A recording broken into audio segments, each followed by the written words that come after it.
Hey guys, straying away from the wagon build today, we are looking at the B18 LS head. It's all stripped down, cleaned up pretty good. Gonna relap the valves and then clean it again one more time. Then bolt everything up, put the new valve seals in, etc. What I have here, I laid it out. I like to keep each specific valve with each spring of fuel. It helps soften it up. It's not really going to take it all off. That's how I clean a lot of things with diesel fluid, especially like the transmission, the inside of that. See how black it is. Other than that, I'm going to show you how I do valve lapping. And to be honest, I don't really care what you guys say about the old drill. Everybody says don't use a drill. I've used a drill multiple times. You just can't get crazy with it. You can't push down real hard and let the thing spin there. You have to lift the drill up and out quite often with the valve. You can't just let it dig, because you could be lapping the valve at a, real hard over here and on this side, not creating much contact, So you got to be smart with it. You can use a drill, but you just have to be smart with it. So I'm going to show you guys how I do it my way with the drill. Well, where's my valve tool? Oh yeah, and just the basic lapping tool. It's made to stick to the valves. So you clean them up first to where that'll suction cup on there pretty good. And what I do, I take the rubber off this end, stick that in the drill like a long bit, and just stick it on the valve and run the drill. Bringing you over here, my setup, I got, let's see, 3 batteries. One's charging, because you use these things, it's constant. It ain't like you're putting screws in drywall. And like I said, we got 3 of them here. Wire wheel here. You can use a brass or anything else. The valves are really hard, so I'm not gonna say it doesn't matter what you use, because it probably does, but I use this very lightly. I'm not hitting the faces of them too hard with it and scarring them up. I'm more hitting the tops of the valves, like over here. Like if I lift one of these up, like right up here more than right on where it'll seat. The damn thing will focus. See how nasty that is? But all that carbon deposit, I'm gonna try to get all of it off of there. Under there, obviously, look at that. It'll come off of there. But you soak them in diesel fluid, fuel. With the valves, I put them in a vise with a rag, one by one. This is a very time-consuming process. But as you see here, I clean this, the head carbon deposit all the way up. Can't really see it. I really wanted to get all of this out of there. I don't really care about this as much. I got as much as I want to get. It actually looks shitty in the camera, but it's really not that bad. And then underneath, you still got that. You can see the little bit of shine to it, but it's got that pocket. I'm gonna work on it a little bit more. But we'll lay that one down, and we'll get the other one and compare them. See how black and chunked up it is around the head. Even though it looks like it's all wobbly, which it is, just go slow with it. Hold it on the valve, just go slow. Lift off, take the valve out, put it back on, wipe down, do your thing. That's how I do it. Screw all this Indian stick shit that everybody does. It's time consuming, and I mean, I don't know, the drill does it just fine. I've actually done it. I've done one side with, like, trying to light a fire, like the normal valve, but then I did the other side with the drill. Checked them both. The drill side was definitely better, and it took a lot less effort and a lot less time, but you just got to be cautious with it. Don't get hot and heavy with it. Don't push down and create hot spots and uneven surfaces. Took a tiny bit of lapping compound, put some on the head itself, a little bit here. I'll rub around in a circle.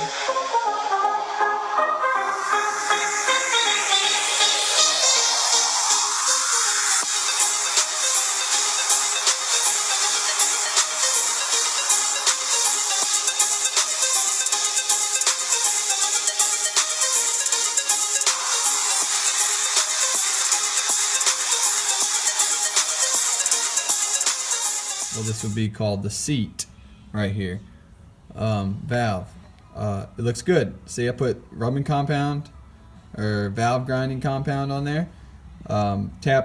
Tapped it up and down while the drill was going around, wiped it off, put a little more, and then finally it gets this sound where it's like, seems like it's very nice and flush. That's what you want to get, and this is what you're looking for.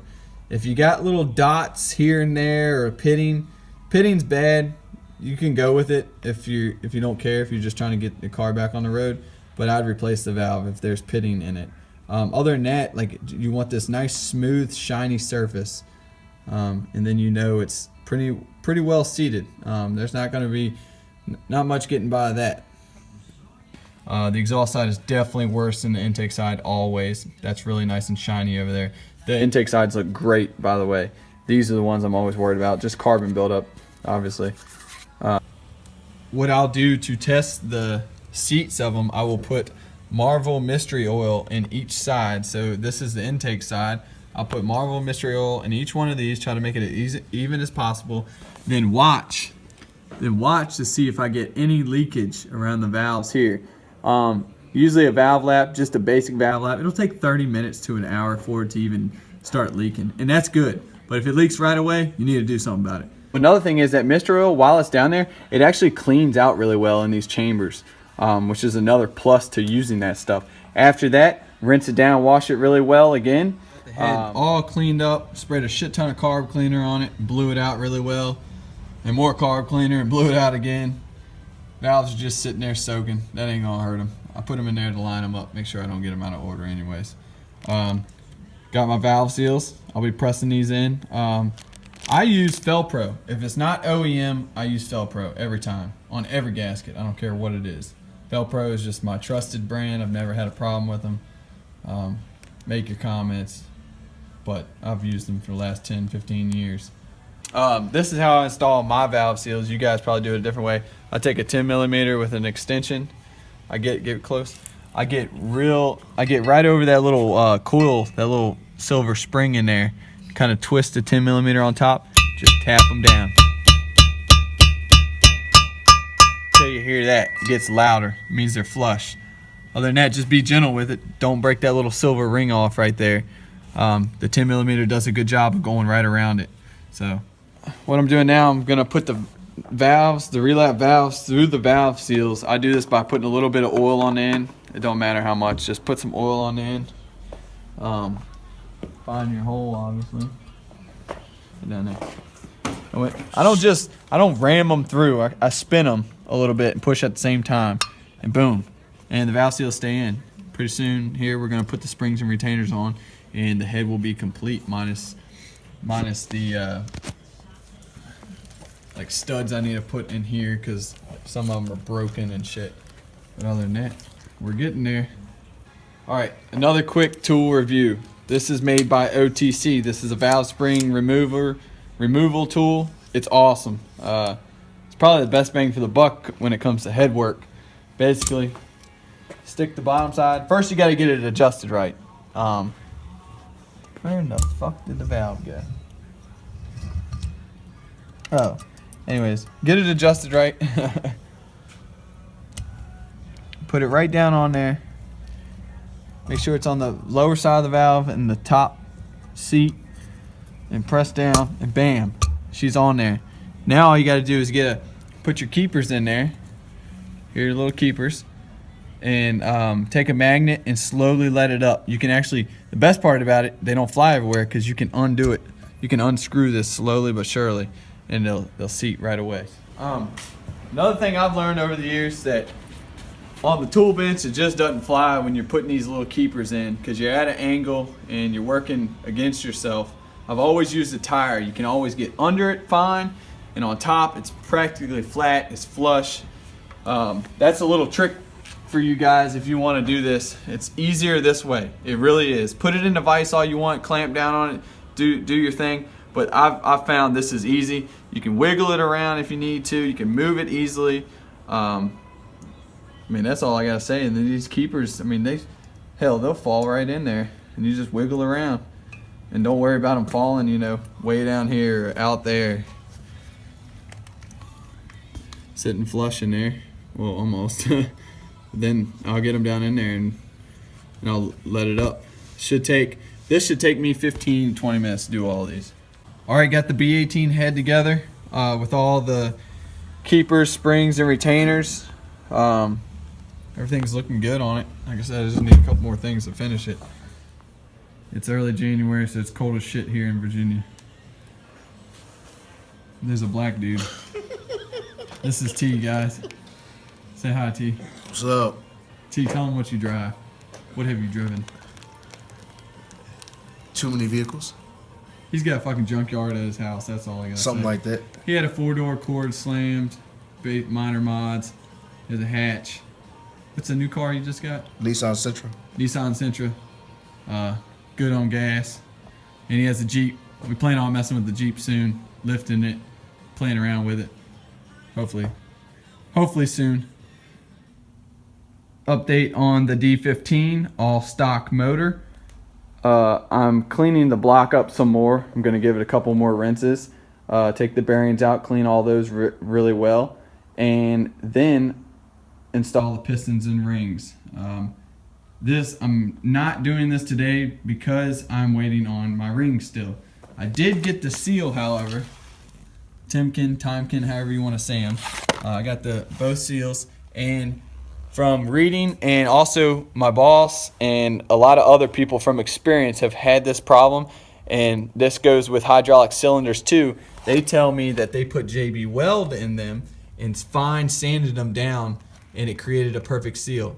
And I know if JB Weld can hold up in a Bobcat skid steer hydraulic boom, then it's going to hold up here. And my boss says he's done it many times, because taking those cylinders apart on hydraulic stuff, you can scar it up pretty bad, because man, those things are hard to get apart. Another update on this, I got Exetti clutch in, and I didn't realize it came with everything in here. It came with directions, because I don't know how to put a clutch in. Never done that before. I mean, and it's pretty. It looks like a damn stage 2, stage 3. But it came with everything. The pressure plate, all the little, like the throw out bearing. I didn't even know it came with that, but it came as a kit. I think I paid $80 for this at rockauto.com. So you guys, get on there. Best bang for the buck. It's like 20% mark off from any store, Advanced Auto Parts, O'Reilly's, whatever store you may have. It's like definitely like 20% off shopping on Rock Auto, and I use it all the time. And I got my pistons and stuff in here. I'm going to be dipping these in a carb cleaner solution to get all that brownness out of them. Piston area, I can care less about the rods, but just to make sure all the grooves are super clean. So the transmission, like I said, has that small nick in it, and it'll never seal, whether you guys think it will or won't. It'll never seal right. So I took JB Weld, I mixed the two together. I'm gonna spread a thin layer on there and fill that in, and then take like a 2000 grit sandpaper and sand it down, and then drive the seals in the next time I'm at the shop to do it. So I'm gonna go ahead and do that now.